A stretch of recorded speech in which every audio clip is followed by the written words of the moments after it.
বিশ্বনবী জানাজা পড়েন, এক লোকের কে পড়েছেন? বিশ্বনবী। ওমর জামা টেনে ধরলেন, আল্লাহর হাবিব বললেন আখতানিনি আল্লাহ। ওমর বললেন ইয়া রাসূলুল্লাহ, এই লোকটার জানাজা পড়ায়েন না। ওহুদের জিহাদে পিছন থেকে লোক নিয়ে ভেগে গেছে, কত বিভিন্ন ভাবে আপনাকে কত কষ্ট দিয়েছে, মুসলমানদের জাতীয় দুশমন ছিল ওই লোক।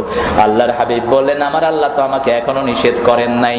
বিশ্বনবী তারা জানাজায় দাঁড়ালেন, এত লম্বা দোয়া পড়লেন, নিজের মুখে লালা দিলেন, তার মুখে নিজের জামা মুবারক তার কাফনের জন্য দিলেন।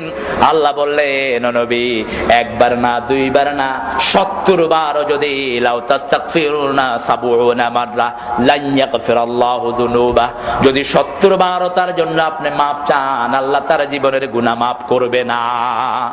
কারণ নামাজ পড়তো আপনার পিছে, সব করতো আপনার সাথে, কিন্তু তার নেতা ছিল মুশরিক। নেতা ছিল কে? তার দল ছিল কোরআন বিরোধী দল।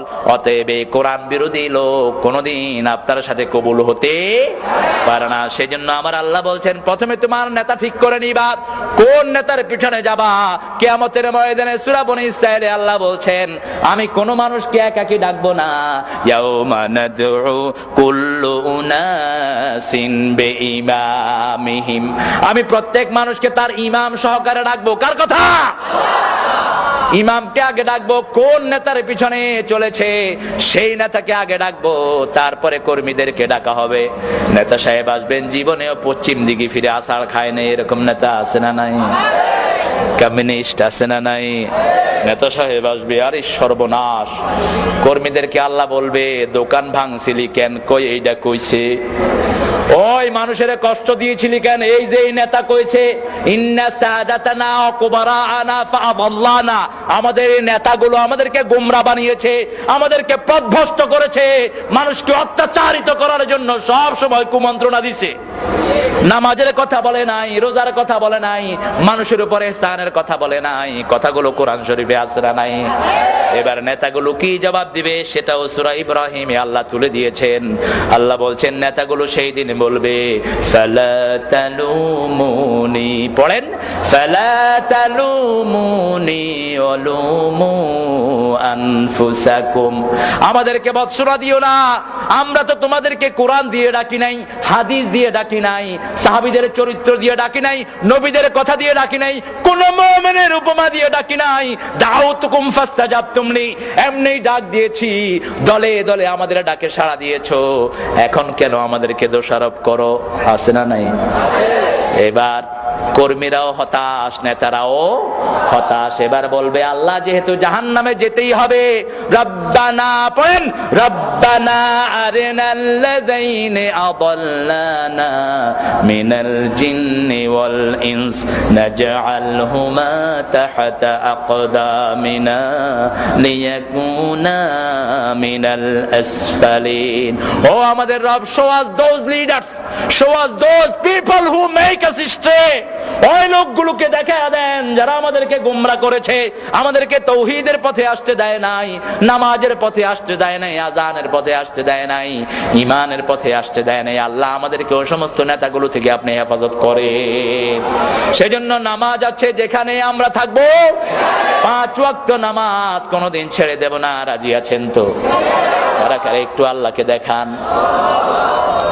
বলেন হে আল্লাহ, জীবনে আর কোনদিন 5 ওয়াক্ত নামাজ, ফরজ রোজা, ফরজ পর্দা, ফরজ ওজনে সঠিক দেয়া ছেড়ে দেব না। আমিন ইয়া রাব্বাল আলামিন। আমাদের মিছিলগুলোতে তাকবীর থাকবে কার? আরো জোরে বলেন কার? কারণ নামাজে যেটা সমাজেও, ও নামাজি কোরআন দিয়ে নামাজ পড়ো, সমাজ কেন গড়ো না? বলেন ও নামাজি কোরআন দিয়ে নামাজ পড়ো, সমাজ কেন গড়ো না? সমাজের কথা এই কোরআনে আছে না নাই? 5 ওয়াক্ত নামাজ এমন ভাবে আল্লাহ সেট করেছেন 1 ঘন্টার জন্য যেন আপনি বাহির হয়ে না যান। আবার বিশ্বনবী সুসংবাদ দিয়েছেন ফজরের নামাজ পড়ে যখন যোহর পড়তে যান, মধ্যখানে যেই গুনাহগুলো হয়েছে ওযু করার সাথে সাথে হাতের গুনাহ আল্লাহ মাফ করে দেয়। মুখে পানি দেওয়ার সাথে মুখের গুনাহ মাফ হয়ে যায়, পায়ে পানি পড়ার সাথে সাথে পায়ের গুনাহ মাফ হয়ে যায়। আবার এক জুমা পড়লেন আরেক জুমা পর্যন্ত গুনাহগুলো কাফফারা হয়ে যায়। এই অবস্থায় যদি আপনি তওবা করেন, একদম মাসুম করে আল্লাহ বের করে দেয়। সেজন্য বিশ্বনবী বলেছেন 5 ওয়াক্ত নামাজ হলো ওই নদীর মতো। একটা বাড়ির সামনে দিয়ে যদি একটা নদী প্রবাহিত হয়, সেই নদীতে যদি কেউ 5 বার গোসল করে, তার গায়ে কোনো ময়লা থাকবে? একবার গোসল করলেই তো ময়লা পরিষ্কার। ফজর দিলেন, ফজরের একটু পরে দিলেন জোহর, জোহরের একটু পরে আসর, আসরের একটু পরে মাগরিব, মাগরিবের পরে শাসরা নাই, এমন ভাবে সাজিয়ে দিলেন। ঘুমাইয়া কাজা করেছো ফজর, তখনও জাগনি, যখন জোহর, হেলায় খেলায় কেটেছে আসর, মাগরিবের ওই শুনিয়া যান, এখনো জামাতে হওরে শামিল, এখনো এসাতে আছে স্থান, বাজিছে দামামা বাদরে আমামা, শির উঁচু করি মুসলমান, দাওয়াত এসেছে নয়া জামানার, ভাঙা কেল্লায় উড়ে নিশান। আলহামদুলিল্লাহ বলেন। আমাদের জীবন হলো নামাজ। জীবন আগে না নামাজ আগে? কে বলেছেন? কে বলেছেন? আল্লাহ বলছেন বিশ্বনবী 5 ওয়াক্ত নামাজে তাকবীরে তাহরিমা বেদে এই আয়াতটা পড়তেন। পড়েন, কুল ইন্না সলাতি ওয়া নুসুকি ওয়া মাহইয়ায়া ওয়া মামাতি লিল্লাহি রাব্বিল আলামিন। বলো আমার নামাজ, আমার কুরবানি, আমার জীবন, আমার মৃত্যু সবটা কার জন্য দিলাম? সে আল্লাহ বলছেন, গোলাম নামাজ কায়েম করবা, নামাজ হেফাজত করবা, আর নামাজ যখন পড়বা তোমার হৃদয়ের অবস্থাটা কি হবে শোনো। ওয়াল্লাযীনা হুম ফি সালাতিহিম মুখাশিউন। খুশু খুজু মানে স্থিরতা, খুশু খুজু মানে কার ভয়? একজন সাহাবী নামাজে দাঁড়িয়েছেন, নামাজে দাঁড়িয়ে জামা লাড়তেছেন, দাড়ি লাড়ছেন। আল্লাহর হাবিব সাল্লাল্লাহু আলাইহি সাল্লাম বললেন, লাউ খাশিয়াত কলবাহু লা খাশিয়াত জাওয়ারিহু। তার হৃদয়ে যদি আল্লাহর ভয় থাকতো, তাহলে অঙ্গ প্রত্যঙ্গের মধ্যেও ভয় থাকতো। সুবহানাল্লাহ বলেন। সেজন্য নামাজের জন্য ভয় করব কাকে? সবখানে ভয় থাকবে কার? নাকি মানুষের, নাকি র্যাবের, নাকি বিডিআর, নাকি আমেরিকার বাঁদরদের? ভয় রাখবো কার? জীবন হলো ওয়ান টাইম, বারবার জীবনে পাবো না, একটাই জীবন, ইমানের উপরে থাকবো। রাজি আছেন না নাই? সেজন্য ইমানের রাস্তায় যত কষ্টই আসুক না, আমরা সেই রাস্তা ছাড়বো না। কারণ দুনিয়াতে আমরা কেউ থাকতে আসি নাই। নামাজের সমাজ কায়েমের জন্য যত কষ্টের দরকার আমরা করতে রাজি আছি না নাই? নিজেরা নামাজ ছাড়বো না, নিজেরা মসজিদগুলো আবাদ করব। আল্লাহর হাবিব সাল্লাল্লাহু আলাইহি সাল্লামের মাধ্যমে আল্লাহ হাদিসে কুদসিতে বলছেন, 2 প্রকার লোকের জন্য এই দুনিয়াটাকে আমি টিকিয়ে রাখি। এক হলো আমিরুনাল মাসাজিদ, আর দ্বিতীয় হলো মুস্তাগফিরিন বিল আসহার, যারা মসজিদকে আবাদ করে আর যারা শেষ রাতে তাহাজ্জুদের সময় উঠে গুনগুন করে গুনার জন্য আল্লাহর কাছে কাঁদে। আল্লাহ এই 2 দলের মধ্যে আমাদেরকে শামিল করে দেন। আল্লাহ বলেও দিয়েছেন, শুনো আমার মুমিনের কাজ শুনো, ইন্নামা ইয়া'মুরু মাসাজিদাল্লাহি মান আমানা বিল্লাহ। যারা ঈমান এনেছে তারা মসজিদ আবাদ করবে। কে বলছেন? মসজিদের জন্য আমাদের মহাব্বত আছে না নাই? বিশ্বনবী বললেন, কলিজার টান যদি মসজিদের সাথে থাকে, কলবুহু মুআল্লাকুন ফিল মাসাজিদ সাবআতুন ইয়াযিল্লুহুমুল্লাহু ইয়াওমা লা যিল্লা ইল্লা যিল্লুহু, ইমামুন আদিলুন শাবুন নাশা ফি ইবাদাতিল্লাহি আযজা ওয়া জাল, রাজুলুন কলবুহু মুআল্লাকুন ফিল মাসাজিদ। বুখারী মুসলিমের হাদিস। কোরআনের পরে যে হাদিসের মর্যাদা, সেই হাদিসে আবু হুরায়রার বর্ণনায় বিশ্বনবী বলছেন, 7 ব্যক্তিকে আল্লাহ আরশের ছায়াতলে ছায়া দিবেন। আল্লাহ আমাদেরকে সেখানে জায়গা করে দিয়েন। এর মধ্যে প্রথম হলো ইমামুন আদিল, ইনসাফগার ইমাম। 2 নম্বর হলো যেই যুবক যৌবন বয়সে আল্লাহর ইবাদত করে। আর 3 নম্বর হলো যার কলিজাটা মসজিদের সাথে ঝুলে থাকে। সুবহানাল্লাহ বলেন। যখন যেখানেই থাকুক, আযান হলে সবার আগে কি? সবার আগে কি? আরো জোরে বলেন। সবার আগে নামাজ। আমাদের জাতীয় কবি বেচারার জন্য আমি দোয়া করি, নিজে খুব ভালো নামাজি ছিলেন না, কিন্তু মসজিদের জন্য তার হৃদয় আছে না নাই? আল্লাহর কাছে বললেন, আল্লাহ খুব বেশি নামাজে যেতে পারি নাই, কিন্তু যেই দিন আমি দুনিয়া থেকে বিদায় নেব, আমার কবরটা যেন হয় মসজিদের পাশে। মসজিদের পাশে আমার কবর দি দিও ভাই, যেন গোরে হতেও মুয়াজ্জিনের আযান শুনতে পাই। আমার গোরের পাশে দিয়ে ভাই নামাজিরা যাবে, পবিত্র সেই পায়ের ধ্বনি এ বান্দা শুনতে পাবে। গোর আযাব থেকে গুনাহগার পাইবে রেহাই, মসজিদের পাশে আমার কবর দিও ভাই। মসজিদ কেন্দ্রিক কোন কবর হতে পারবে না। সব ইসলামের ইমামরা একযোগে বলেছেন কবর কেন্দ্রিক কোন মসজিদ হতে পারবে না। বিশাল এক সুফির কবর, সেই কবর পুরোটা জুড়ে আছে তার মাজার, চিকন একটা লাইন করে আপনি মসজিদ বানাইছেন, যেটা কিউটের মালিক করেছে এই মূর্খটা। এই জাতীয় মসজিদ ভেঙে মাটির সাথে মিশিয়ে দেন। কবর কেন্দ্রিক কোন মসজিদ হতে পারবে না। হ্যাঁ, মসজিদ আছে, তার পাশে কবর হলো কোনো আপত্তি। যেমন মসজিদে নববীর পাশে বিশ্ব নবীর কবর আছে না নাই? বাইতুল মুকাদ্দাসের পাশে অনেক নবীর কবর আছে না নাই? সেটাতে কোনো দোষ নাই, কিন্তু কবর আগে না মসজিদ? কোনটা আগে? মসজিদ আগে। এটা যেন খেয়াল থাকে। আপনার শেখ একজন মারা গেছে, নামাজ নাই, রোজা নাই, সারা শরীর থেকে দুর্গন্ধ, কুত্তা পচা গন্ধ করে সারা শরীর থেকে। বিশাল আল্লাহর ওলি ছিলেন তিনি, ওলিয়া আলকা। খারাসের চেয়ে খারাপ এগুলো। খারাস তো একটা প্রাণী, আল্লাহ বলেছেন উলাইকা কাল আনআম বাল হুম আদাল। ঠিক কি বলেন? যেই খবিশের কাছে নামাজ নাই, রোজা নাই, পবিত্রতা নাই, তার সাথে ইসলামের কোন সম্পর্ক?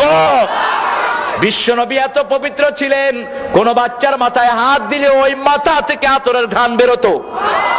ইমাম বুখারী বলছেন আলাইহি রাহমা, বিশ্বনবী হাতের তালুতে আতর দিতেন। আমরা তো এখানে দেই, আমরা কোথায় দেই?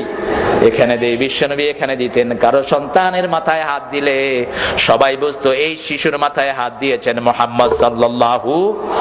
নামাজ আছে যেখানে, পবিত্রতা সেখানে। তবে আমাদের সাথেও পবিত্রতা আছে না নাই?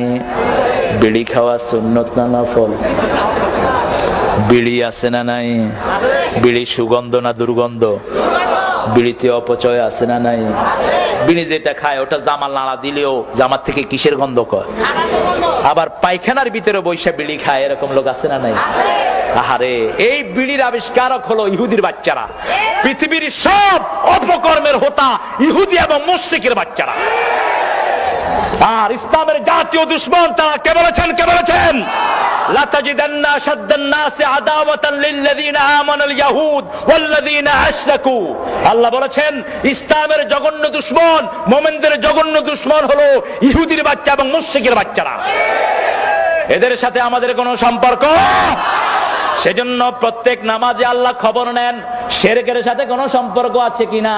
আমাদের জাতির পিতার দোয়াকে নামাজের মধ্যে আল্লাহ বেঁধে দিয়েছেন, ইন্নী ওয়াজ্জাহাতু ওয়াজহিয়া লিল্লাযী ফাতারাস সামাওয়াতি ওয়াল আরদ হানিফাও ওয়া মা আনা মিনাল মুশরিকিন।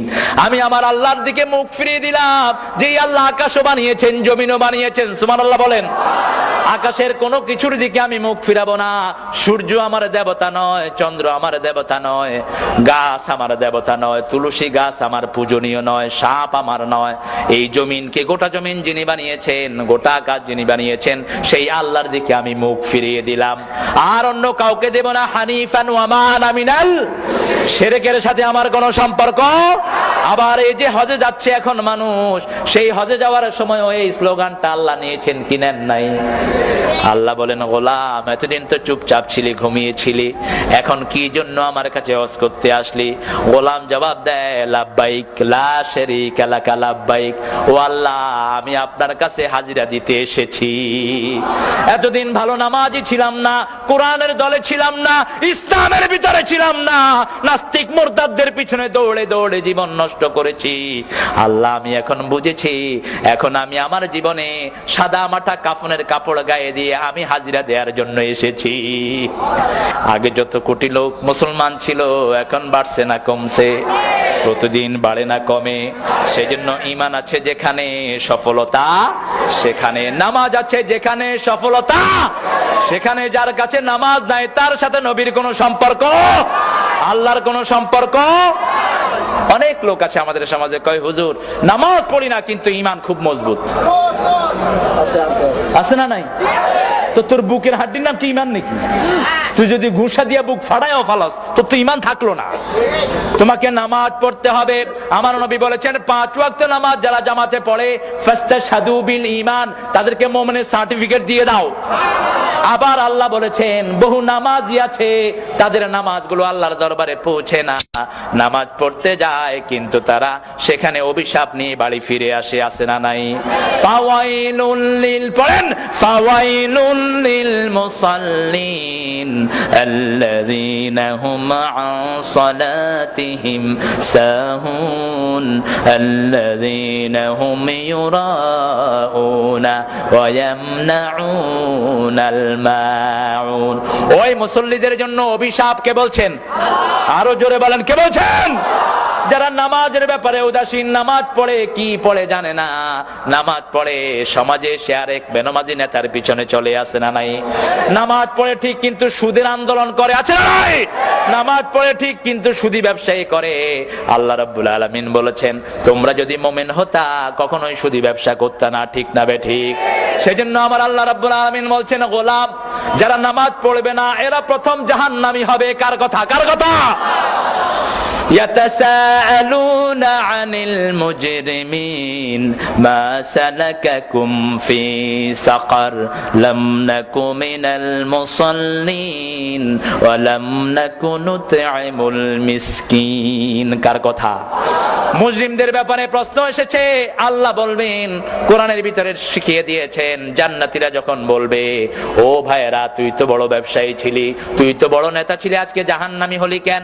সাথে সাথে সে বলবে এমন দল করেছি নেতাও বেনামাজি আমিও ছিলাম বেনামাজি। এমন দল করেছি যেই দলে নামাজের কোনো কর্মসূচি ছিল না, ঠিক না বে ঠিক? যেই দলে মিসকিনকে খাওয়ানোর কোনো সিস্টেম ছিল না। কারণ নামাজ আছে যেখানে খাওয়া দাওয়া, যেই মাসে নামাজ বেশি খাওয়া দাওয়া বেশি না কম? কোন মাস? আরো জোরে বলেন, খাওয়া বেশি না কম? আমি এক হুজুরকে নিয়ে ইফতারি করছিলাম, ফট করে উঠছে। বললাম হুজুর কি হয়েছে? কয় পাজামার রশি ছিঁড়ে গেছে। বললাম ভাই আর খায়েন না? কয় হুজুর অর্ধেকও খাইনি। বললাম খান খান খান। আরেক জায়গায় দেখি একজনে বাইগুনি খাচ্ছে আর চুলকাচ্ছে। বললাম বেগুনি খেলে ভাই চুলকালি বাড়ে? কয় খাইতেও মজা চুলকাইতেও মজা। রমজানের কি মজা, সুবহানাল্লাহ বলেন। এই মজা দিয়েছেন কে? রমজানের মতো যদি সারা বছর নামাজ পড়তেন, সারা বছর আপনার ঘর আপনার বাড়িকে আল্লাহ বরকত দিয়ে ভরে দিতেন। মক্কা মদিনার বদনামি আমরা করি, অনেকেই করে, কিন্তু মক্কা মদিনার মতো ইসলাম কিয়ামত পর্যন্ত কোথাও আসবে না। মক্কা মদিনার লোকেরা সুযোগ পেলেই নামাজে দাঁড়ায়, সুবহানাল্লাহ বলেন। আমার নবী যখনই একটু কষ্ট অনুভব করতেন নামাজে দাঁড়িয়ে যেতেন আর বলতেন আমার উম্মতেরা সল্লু কামা রাআইতুমুনি উসাল্লি, আমি যেইভাবে নামাজ পড়েছি আমার মতো নামাজ পড়ো। কেউ যদি বিশ্বনবীর তরিকা অনুযায়ী নামাজ পড়ে জীবনে কোন রোগ তাকে স্পর্শ করবে না, সুবহানাল্লাহ বলেন। নামাজের ভিতরে সব রোগের ঔষধ আছে না নাই? একটু ভালো করে নামাজ পড়ে দেখেন। 2 রাকাত নামাজ পড়েছেন আমার নবী, সারা রাত কাটিয়ে দিয়েছেন। মা আয়েশা বলছেন আমি বিশ্বনবীকে একসাথে আমরা দুজন শুলাম, একটু পরে দেখি বিশ্বনবী আর বিছানায় নাই, তাকিয়ে দেখি তিনি কোথাও নাই। এরপরে দেখলাম তিনি ওযু করে এসে নামাজে দাঁড়িয়েছেন। আমি শুনতে লাগলাম বিশ্বনবীর তেলাওয়াত, এত সুন্দর তেলাওয়াত আল্লাহর জমিনে আর কারো হবে না। আমার নবী যখন তেলাওয়াত করতেন কাফেররা এসে বাড়ির চারপাশে ঘিরে থাকতো। সেজন্য আমার নবী বলতেন সুর করে যারা সুন্দর করে কোরআন পড়ে না এরা কখনো আমার উম্মত হতে পারবে না। কোরআনের মজাই হলো তেলাওয়াত। কোরআনের মজা কি? এই যে রমজান মাসে 70-80 লক্ষ লোকের জামাত হয় মদিনায় এবং মক্কায়, তেলাওয়াত শুরু হয়, হাজার হাজার লোক গুনগুন করে কাঁদতে থাকে। কোরআনের এমন মজা যে বুঝলো না তেলাওয়াতের মজা তার কাছে নামাজও মজা লাগবে না, কারণ নামাজের পানি হলো তেলাওয়াত। সুবহানাল্লাহ বলেন। বিশ্বনবী তেলাওয়াত শুরু করলেন, করতে করতে সূরা বাকারা শেষ করলেন। মা আয়েশা ঘুমিয়ে পড়লেন, আবার জাগলেন, দেখলেন বিশ্বনবী বাকারার শেষ আয়াত পড়ছেন আর দরদর করে চোখ বেয়ে বেয়ে পানি ঝরছে। আবার আল্লাহকে বলছেন, আল্লাহুম্মা হাসিবনি হিসাবাই, হে আল্লাহ আমার হিসাবটা আপনি সহজ করে দিয়েন। নামাজ শেষের পরে মা আয়েশা জিজ্ঞেস করলেন, ইয়া রাসূলুল্লাহ, কেন হিসাব সহজের জন্য আপনি দোয়া করেন? আল্লাহর হাবিব বললেন, এই দোয়াটা এই জন্যই করি যাতে আল্লাহ বিনা হিসাবে জান্নাত দিয়ে দেয়। কারণ আল্লাহ যদি কারো হিসাব চান, আল্লাহর কাছে হিসাব দেওয়ার ক্ষমতা দুনিয়াতে কারোই। এজন্য আল্লাহ বলেছেন, ডান হাতে যার আমলনামা দিবেন বিনা হিসাবে আল্লাহ তাকে জান্নাত দিয়ে দিবেন। আম্মা মান উতিয়া কিতাবাহু বিয়ামিনিহি ফাসাউফা ইউহাসাবু হিসাবান ইয়াসীরা ওয়া ইয়ানকালিবু ইলা আহলিহি মাসরুরা। যার আমলনামা ডান হাতে দেয়া হবে তাকে বিনা হিসাবে জান্নাত দিবেন। সে তার আত্মীয় স্বজনের কাছে হাসতে হাসতে চলে যাবে। আত্মীয় স্বজন বলতে বোঝানো হয়েছে ঈমান যারা এনেছে সব মুমিনরা হলাম আমরা আত্মীয়, ঠিক না বে ঠিক? এই মাঠে আমরা যারা আছি আমরা সবাই এক পরিবার। কয় পরিবার? আমার আপন ভাই যদি কালেমা না পড়ে সে আমার পরিবার নয়। নবীর সন্তান যদি কালেমা না পড়ে আল্লাহ বলছেন লাইসা মিন আহলিক, লাইসা মিন আহলিক। যখন ডুবে যাচ্ছিল কেনান, সাইয়েদনা নূহ আলাইহিস সালাম বললেন, ইন্না ইবনি মিন আহলি, হে আল্লাহ এটা আমার সন্তান, আমার পরিবারভুক্ত। আল্লাহ বললেন লাইসা মিন আহলিক, খবরদার বেঈমান সন্তানকে তোর পরিবারের বলে ঘোষণা দিতে পারবি না। যারা ঈমান এনেছে তারা একটা পরিবার। বিশ্বনবী নামাজ পড়া শুরু করলেন। মা আয়েশা বললেন, সূরা বাকারা শেষ করলেন, আলে ইমরান শেষ করলেন, এরপরে বিশ্বনবী রুকুতে গেলেন, এতক্ষণ থাকলেন যতক্ষণ সূরা পড়লেন, এরপরে সিজদায় গেলেন। মা আয়েশা বলছেন, জানান্তু হাত্তা কাবাদাত রূহাহু, আমার মনে হয়েছে সিজদায় বোধহয় আল্লাহর নবী দুনিয়া থেকে বিদায় নিয়েছে। মা আয়েশা বলছেন, আমি পায়ে চিমটি কাটলাম, বিশ্বনবী পা নাড়ালেন, তখন আমার মনে হলো বিশ্বনবী এখনো দুনিয়ায় জীবিত আছে। দুই রাকাত নামাজে প্রায় 6.5 পারা কোরআন পড়লেন। মুহাম্মদ সাল্লাল্লাহু সালাম ফিরানোর সময় মসজিদে নববী থেকে বেলালের আযান ভেসে আসলো। মা আয়েশা বলছেন, আমি জায়নামাজে বসে দেখি আল্লাহর হাবিবের পা মোবারক ফেটে পানি এবং রক্ত বের হচ্ছে। সারা চোখ ভিজা, দাড়িগুলো ভিজা। বসে বললাম, ইয়া রাসূলুল্লাহ সাল্লাল্লাহু আলাইহি ওয়াসাল্লাম, গফিরা লাকা মা তাকাদ্দামা মিন যামবিকা ওয়া মা তাআখার। সূরা ফাতহের শুরুতে আল্লাহ বলছেন, ও নবী আপনার জীবনের শুরু এবং শেষের সব গুনাহ আমি maaf করে দিয়েছি। কেন এত কষ্ট করে করে সারা রাত দাঁড়িয়ে আপনি নামাজ আদায় করেন? মুস্কি হেসে বিশ্বনবী বললেন, আয়েশা রে, কত নেয়ামত দিয়ে আমার আল্লাহ আমার জীবন ভরে দিয়েছে। আফালা কুন আবদান শাকুর, আমি কি সেই আল্লাহর কৃতজ্ঞ বর্ণনা করব না? সেই আল্লাহর প্রশংসা কি আমি করব না? আল্লাহর প্রশংসার জন্য এইভাবে আমি নামাজ আদায় করি। সুবহানাল্লাহ বলেন। যেই রাতে বিশ্বনবী 2 রাকাত নামাজ পড়তেন, যোহরের পরে 6 রাকাত পড়ে 8 রাকাত মিলিয়ে দিতেন। কারণ বিশ্বনবীর উপর তাহাজ্জুদের নামাজ ফরজ করে দিয়েছেন কে? এইজন্য নামাজ যারা পড়েছে তাদেরকে সফল করে দিবেন কে? 2 নম্বর সফলতার জন্য আল্লাহ বলছেন, শুনো, প্রথম হলো নামাজ। এজন্য জীবন যাবে কিন্তু নামাজ ছেড়ে দেব না। রাজি আছেন না নাই? যে কোনো অভাব হলে নামাজে দাঁড়ান, অভাব দূর করে দিবেন কে? কত সুন্দর কথা আল্লাহ বলছেন দেখেন, অমিম্মা রাযাকনাহুম, একই আয়াতের ভিতরে 3টা কথা। ঈমান আনো, নামাজ কায়েম করো, পয়সা খরচ করো। পকেটে যদি পয়সা না থাকে খরচ করবেন কেমনে? নামাজ কায়েম করলে পকেটটা পুরিয়ে দিবেন কে? পুরিয়ে দিলে খরচ করার যোগ্যতা আপনার হবে কি হবে না? বেলাল গরিব মানুষ ছিলেন, সেই বেলালকে বিশ্বনবী বলছেন, আনফিক ইয়া বেলাল লা তাখশা মানজিলা আরশে ইকলালা, ও বেলাল তুমি বেশি করে আল্লাহর রাস্তায় দান করো, কারণ যত দান করবা আরশের মালিক তত তোমারে বাড়িয়ে দিবেন।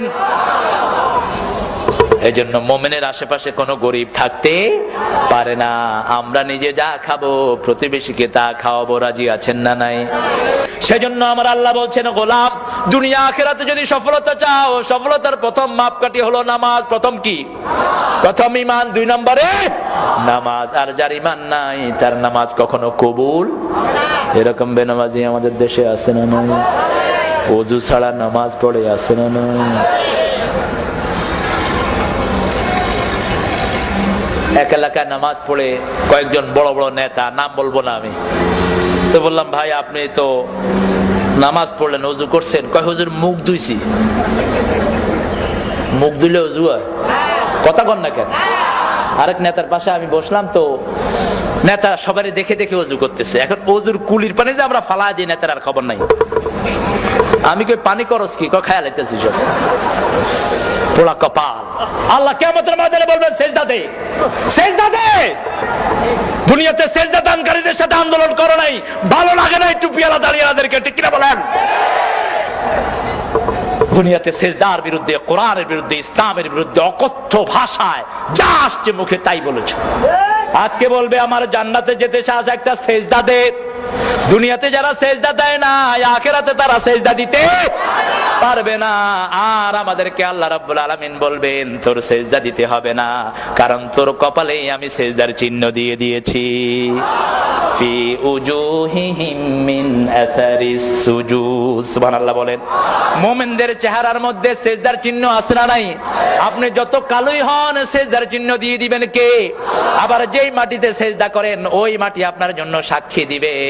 এই জন্য বিশ্বনবী যখন নফল পড়তেন একটু জায়গাটা পরিবর্তন করে নিতেন, একই জায়গায় টানা সুন্নত গুলো পড়তেন না, 2 রাকাত পড়ে একটু লড়ে চড়ে দাঁড়াতেন। কারণ যত জায়গায় মাটিতে সেজদা দিবে এই সব মাটিগুলো কিয়ামতের ময়দানে আপনার জন্য সাক্ষী হয়ে যাবে। সেজন্য সারা দুনিয়ার যেখানেই যাই, যে কোনো মসজিদে গেলে তাহিয়াতুল মসজিদ পড়তেন মুহাম্মদ সাল্লাল্লাহু। আমরা শুধু জুমার দিন পড়ি, আমরা মনে করি শুধু জুমার দিন পড়লেই হবে। তাহিয়াতুল ওযু শুধু জুমার দিন পড়ি, এটা শুধু জুমার দিনের নামাজ না। আপনি যখনই ওযু করেন তাহিয়াতুল ওযু পড়েন, বেলালের মতো আল্লাহ আপনার মর্যাদা বাড়িয়ে দিবে। সেজন্য সফলতা যেখানে নামাজ আছে সেখানে বেনামাজির সাথে সফলতার কোনো চিহ্ন। দুদিনের দুনিয়া, এই পৃথিবীতে যারা খুব নামের সাথে ছিল আজকে তাদের নাম উচ্চারণ করতেও মানুষ গজব ডাকে, ঠিক কিনা? কিছুদিন আগে পত্রিকায় নিউজ এসেছে, অভিশপ্ত কেনেডি পরিবারের শেষ চিহ্ন তো আর পৃথিবীতে থাকলো না। অভিশপ্ত Kennedy family, John F. Kennedy, he was the most famous president of United States of America. পৃথিবীর সবচেয়ে জনপ্রিয় প্রেসিডেন্ট ছিলেন তিনি আমেরিকার। কিন্তু অনেক জনপ্রিয় হওয়ার পরেও প্রকাশ্য দিবালোকে গুলি খেয়ে তাকে দুনিয়া থেকে বিদায় হতে হয়েছে, ঠিক কিনা? এখন পত্রিকায় যখন নিউজ হয় most cast one, end of the Kennedy family, he has died. Kennedy পরিবারের শেষ অভিশপ্ত চিহ্ন থাকলো না। এই জন্য আমার ইসলামের উপর যদি কেউ আঘাত করে আমরা তাদেরকে সহ্য করব না, ঠিক কিনা বলেন? আমার নামাজের উপর, আমার মুসল্লির উপর যদি কেউ আঘাত করে, শামসুস শয়তানের জানাজায় দেশে হওয়া উচিত ছিল না। মৃত্যুর 10 বছর আগে সে বলেছিল মুয়াজ্জিন যখন ফজরে আজান দেয় আমার কানে বেশ্যার খদ্দরের ডাক ভেসে আসে। আমরা বলেছিলাম তুই যেটার সাথে থাকস সেটাই তুই শুনবি, ঠিক কিনা? একজন মানুষ নিজের উপর অন্য কোন অনুমান করে।